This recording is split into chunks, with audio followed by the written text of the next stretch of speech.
স্বাগত জানাচ্ছি ইংলিশ সেন্টারে, সাথে আছি হুমায়ুন কবির। অনেক ভালো লাগছে আবার আপনাদের হাস্যোজ্জ্বল মুখগুলো দেখতে পেয়ে। আজকে আলাপ করব যারা 2021 সালের এইচএসসি পরীক্ষার্থী, তারা ইংরেজিতে এ প্লাস পেতে হলে কোন কোন বিষয়গুলোর উপরে ফোকাস করতে হবে সেই বিষয়টা নিয়ে আলাপ করব। সাথেই থাকুন।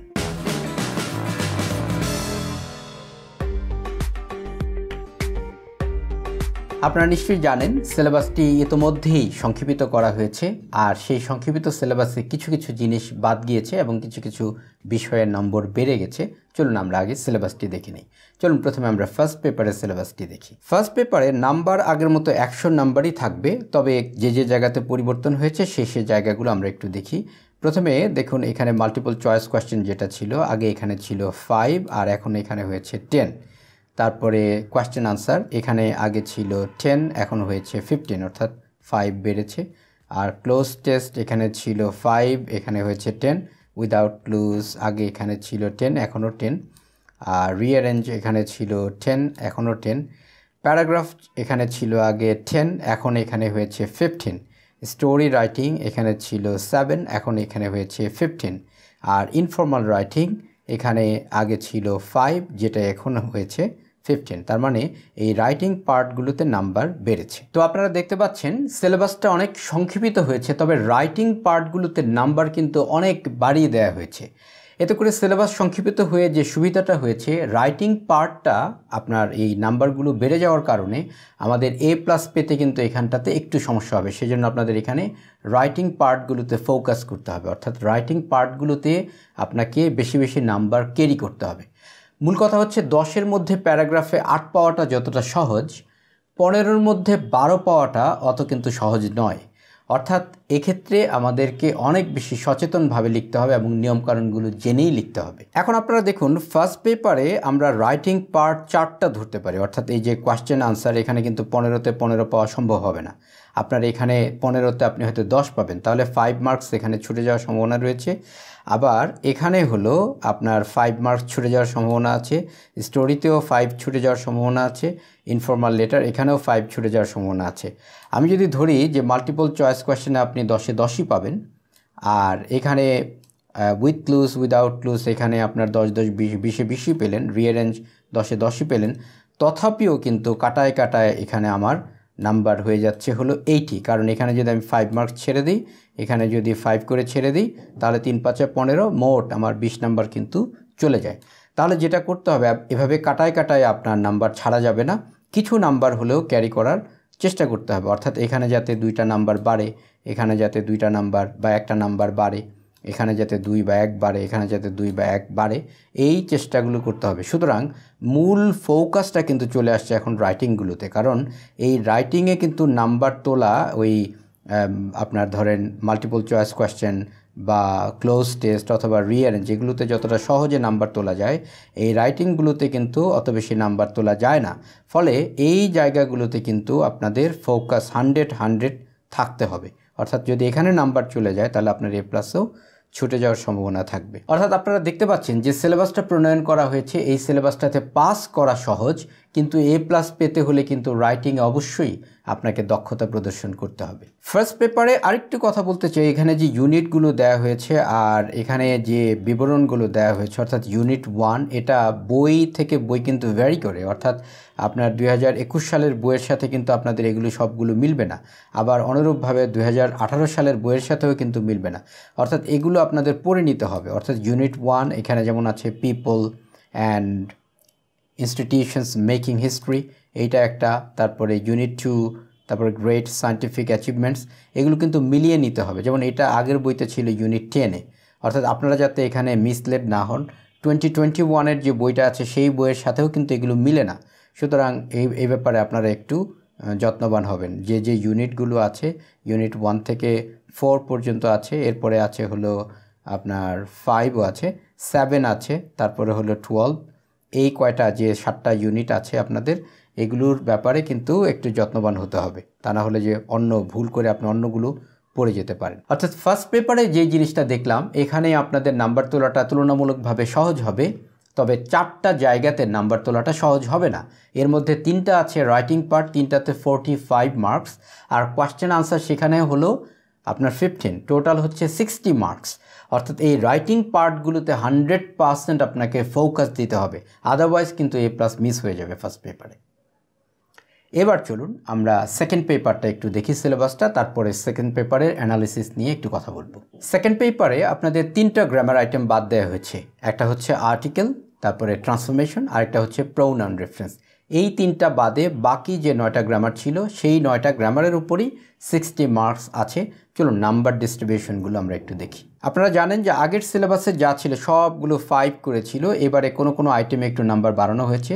যেমন প্রেপোজিশনে করা হয়েছে 7, আর 2 নাম্বার যেটা সেটা হচ্ছে special uses of some words and phrases.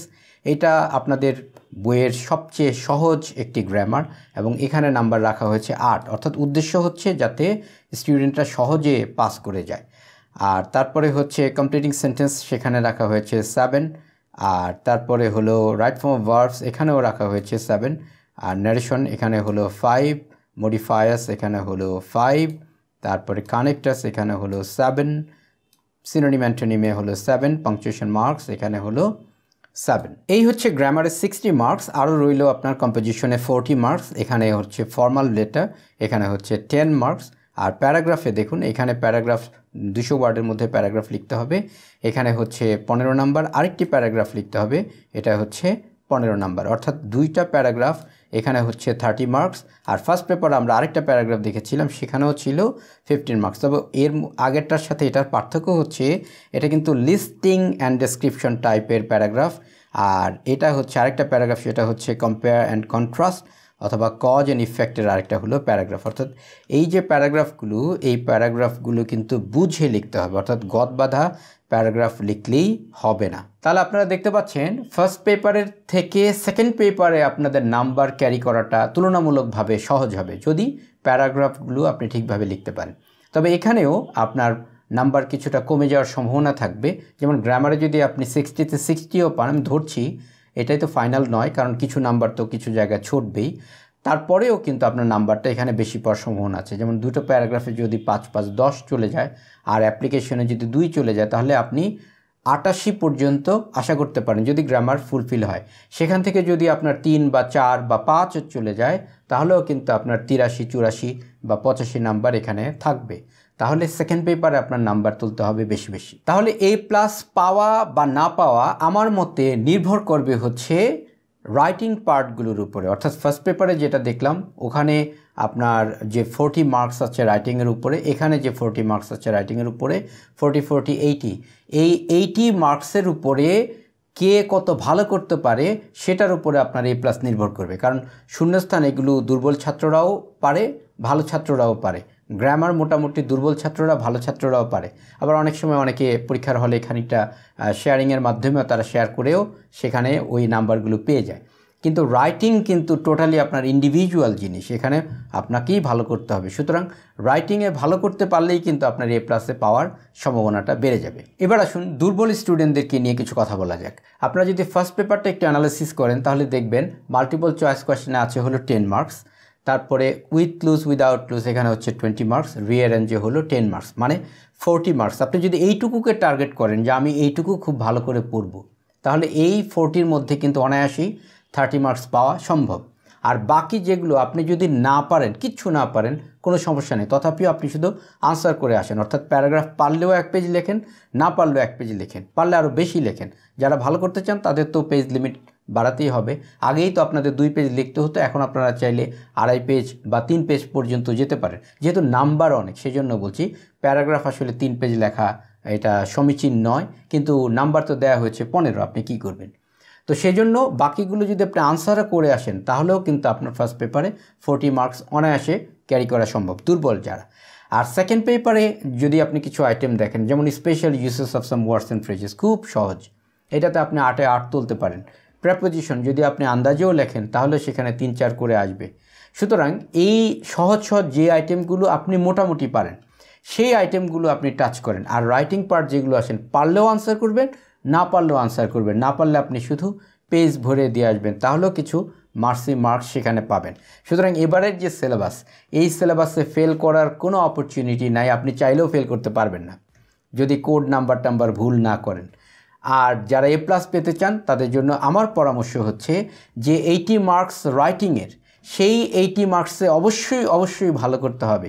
আপনারা এখন থেকেই আগের টেস্ট পেপার অ্যানালিসিস করে এখন থেকে আপনারা সাজেশন তৈরি করে ফেলেন, ভালো ভালো শিক্ষক বা ভালো ভালো প্রতিষ্ঠানের সাজেশনগুলো জড়ো করুন, করে আপনারা নিজে একটা সাজেশন করে সেটার উপর এখন থেকে নোট করতে শুরু করে দেন। কারণ অন্যান্য সময় আমি নোট করতে বলি না, কিন্তু এবার বলছি, কারণ হলো রাইটিংয়ের নাম্বারগুলো অনেক বাড়িয়ে দেওয়া হয়েছে। অর্থাৎ যেটাতে 10 নাম্বার থাকার কথা বা 8 নাম্বার থাকার কথা সেখানে 15 নাম্বার করে দেওয়া হয়েছে। স্টোরিতে 7 ছিল, সেখানে এখন 15 নাম্বার করে দেওয়া হচ্ছে। সুতরাং আপনার রাইটিংয়ের নাম্বার যদি ভালো না পান তাহলে এ প্লাস কিন্তু পাওয়া মুশকিল হয়ে পড়বে। সবশেষ কথা, কি করে এ প্লাস পেতে হয় সবই আপনারা জানেন। এই কথাগুলো যা বললাম হয়তো নতুন কিছুই নয়, এগুলো সবই আপনাদের জানা ছিল। তথাপিও আরেকবার মনে করিয়ে দিতে চাই, সেটা হচ্ছে writing part most important, vital thing. শুধু গ্রামার করে এ প্লাস পাবেন না। সুতরাং রাইটিং পার্টের উপরে জোর দিন, তাহলে আপনারা এ প্লাস পাবেন। সকলে ভালো থাকুন। চ্যানেলটিকে সাবস্ক্রাইব না করা থাকলে চ্যানেলটিকে কাইন্ডলি সাবস্ক্রাইব করুন। আর নতুন নতুন কোন বিষয়ের উপরে ভিডিও করলে আপনাদের উপকার হয় সেগুলো আমাকে জানাতে পারেন, আমি চেষ্টা করব সে ব্যাপারে কথা বলতে। অনেক ধন্যবাদ। দেশকে ভালোবাসুন, বিশ্ব মানবতার কল্যাণে অবদান রাখুন। ভালো থাকুন।